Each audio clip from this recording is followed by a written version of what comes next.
35%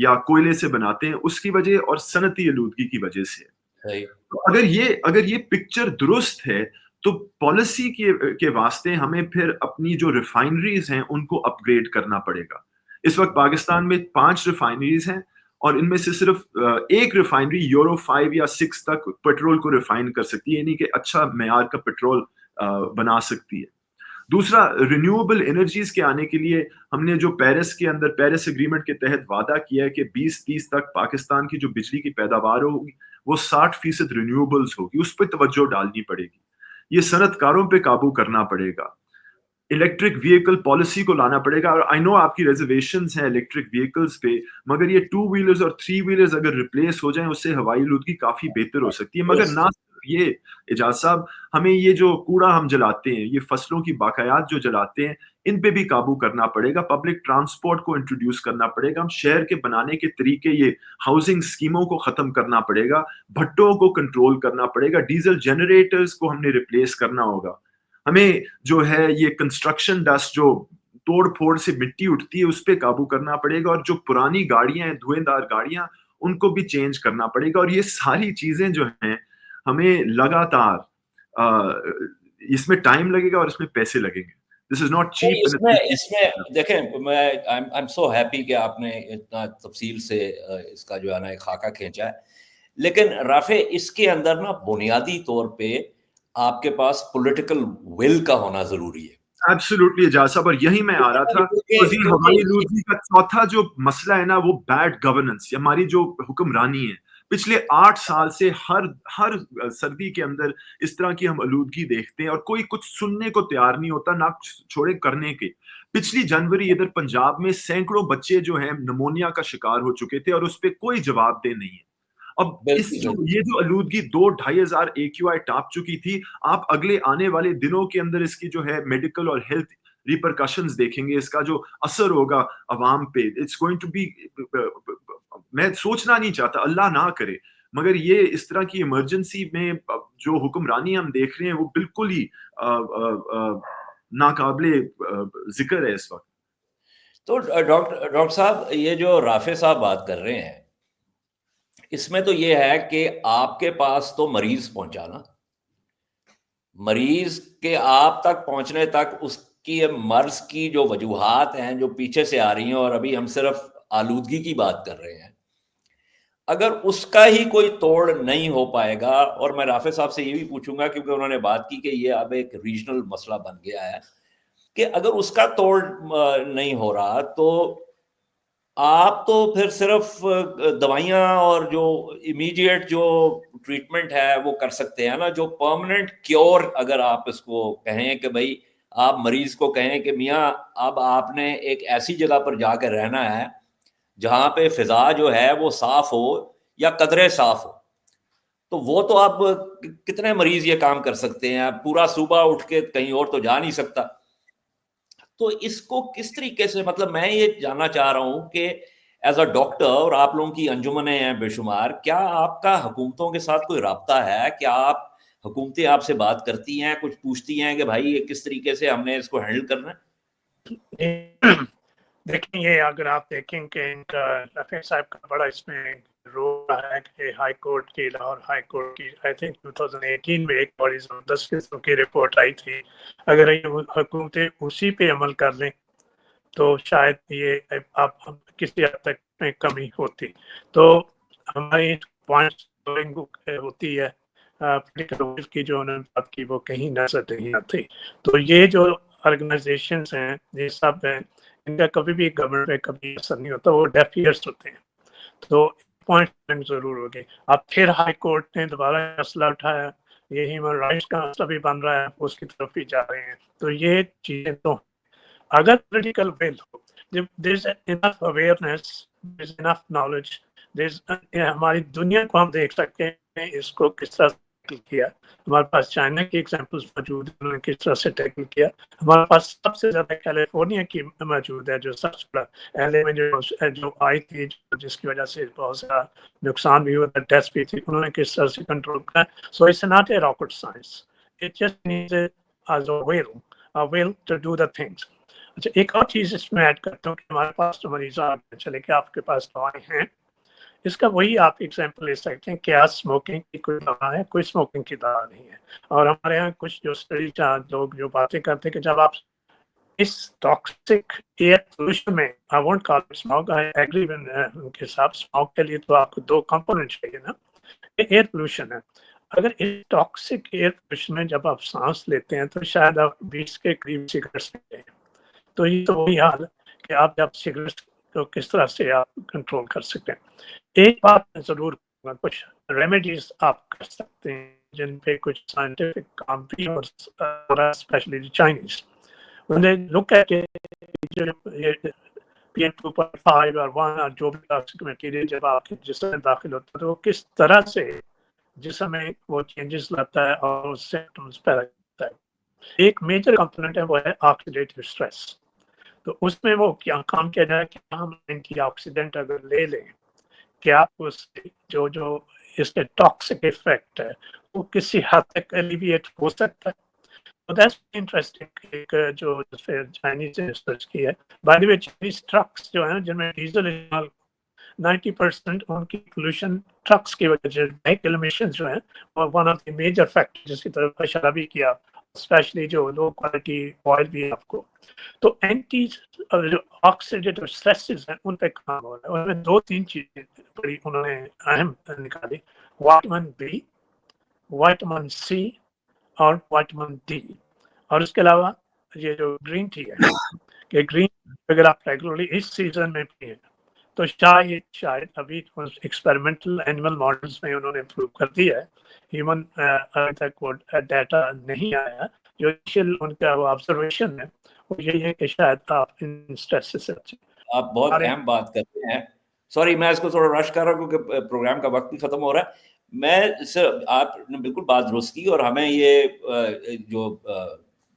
جو پریکٹسز ہیں اس قسم کی اور باہر جو ہو رہی ہے تحقیق ہو رہی ہے اس سے ہمیں فائدہ اٹھانا چاہیے اور تھوڑا سا اس کی امیڈیٹ جو امیلیوریشن ہے وہ بھی اور جو لانگ ٹرم جو ہے وہ بھی ہمیں کرنے کی ضرورت ہے. مجھے رافع صاحب پروگرام کے اختتام سے پہلے یہ بتائیے آپ کہ آپ نے کہا کہ یہ ریجنل مسئلہ ہے، تو ایک ہم نے تو مصنوعی طور پر تو بارڈرز جو ہے وہ سرحدیں ہم نے بنائی ہوئی ہیں، لیکن جو ہوا ہے وہ تو سرحد کے بغیر ہے اور ماحولیات بھی سرحد کے بغیر ہے، اس کا نیشنلزم کے ساتھ کوئی تعلق نہیں ہے. لیکن اس میں تو پھر ایک جب تک ریجنل کوآپریٹو ماڈل نہیں ہوگا تو اس وقت تک یعنی ہم نے اپنے طور پہ تو چیزیں کرنی ہی ہیں یہاں پر، لیکن اس کے جو ایمیلیوریشن کے لیے ایٹ اے براڈر لیول اس کے لیے تو آپ کا ایک ریجنل کوآپریٹو ماڈل ہونا بہت ضروری ہے. اس کے بارے میں تھوڑا سا بتائیے کہ what do you think of that. اب دیکھیں یہ سردیوں کے موسم میں اس خطے کے اوپر مغربی ہوائیں چلتی ہیں، ویسٹرن ڈسٹربنسز، اور پنجاب اور پاکستان کو آئندہ دنوں یا مہینوں یا سالوں کے اندر جواب شاید دینا پڑے جب ہماری ہوا اور آلودگی ہندوستان کے مانیٹرز کے اندر یا کیا کہتے ہیں ڈیٹا ریڈنگز کے اندر آنا شروع ہو جائے گی. اور لائک وائز جب یہاں تھوڑی سی ہوا کم ہوتی ہے تو جب فصلیں کی بقایات جلائی جاتی ہیں تو کبھی کبھی ہندوستان سے ہوا یہاں آ جاتی ہے، اس کا بھی اثر ہمیں پڑتا ہے. اب دیکھیں ہوائی آلودگی اس خطے کے لیے نئی چیز نہیں ہے. 90 کی دہائی میں سارک کے ممالک نے مالے ڈیکلریشن آن ایئر پولوشن سائن کیا تھا، جس میں وہی مانیٹرنگ سٹیشنز لگا کر آپس میں ڈیٹا شیئرنگ اور انفارمیشن شیئرنگ کا خیال تھا. تو وہ کہیں نہیں گیا. اب آپ 30 سال آگے آ جائیں، میں سمجھتا ہوں کہ اسلام آباد اور دلی کے جو تعلقات ہیں ان کے باوجود آپ کے پاس ایک گرین فیلڈ پالیسی ایریا ہے جہاں آپ کم از کم بات تو کر سکتے ہیں اور شاید یہاں سے کانفیڈنس بلڈنگ میجرز ڈیولپ کر سکیں. And I think this might be an opportunity to speak in areas جہاں عام طور پہ سیکیورٹی ڈسکشن آپ کو بات اور گفتگو کرنے کی کا موقع نہیں دیتی. I think that's a very important point. اور یہ ساکھ کے حوالے سے جو آپ نے بات کی کہ ساکھ جو ہے وہ بدقسمتی سے ڈسفنکشنل ہے، چونکہ بھارت نے انکار کیا کہ اگر پاکستان ہوسٹ کرے گا تو پھر ساکھ میں بھارت جو ہے وہ شامل نہیں ہوگا.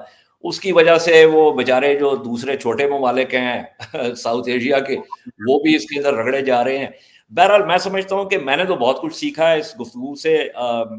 جو ڈاکٹر صاحب نے باتیں کی کہ ہمارے جسم پہ اس کا کیا اثر پڑ رہا ہے, رافع صاحب نے جو باتیں کی کہ بھائی یہ ہوتا کس طریقے سے ہے, مطلب I had absolutely no idea and I hope the viewers would also learn something from this.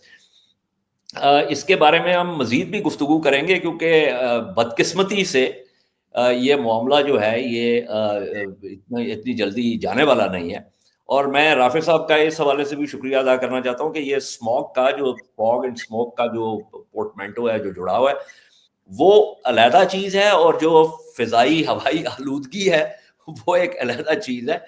اور یہ کہ یہ آلودگی جو ہے یہ پورے سال کا مسئلہ ہے, صرف یہ ہے کہ گرمیوں کے اور برسات کے مہینوں میں یہ تھوڑا سا کم جو ہے وہ اس وجہ سے ہوتا ہے کہ ایک تو حدت ہوتی ہے, دوسرا بارشیں ہوتی ہیں, اور وہ چونکہ معاملہ سردیوں میں نہیں رہتا, اس لیے سردیوں میں یہ خزاں اور سردیوں کے موسم میں جو ہے اس کو بڑھاوا ملتا ہے. بہت بہت شکریہ ڈاکٹر صاحب آپ کا, بہت بہت شکریہ رافع صاحب آپ کا.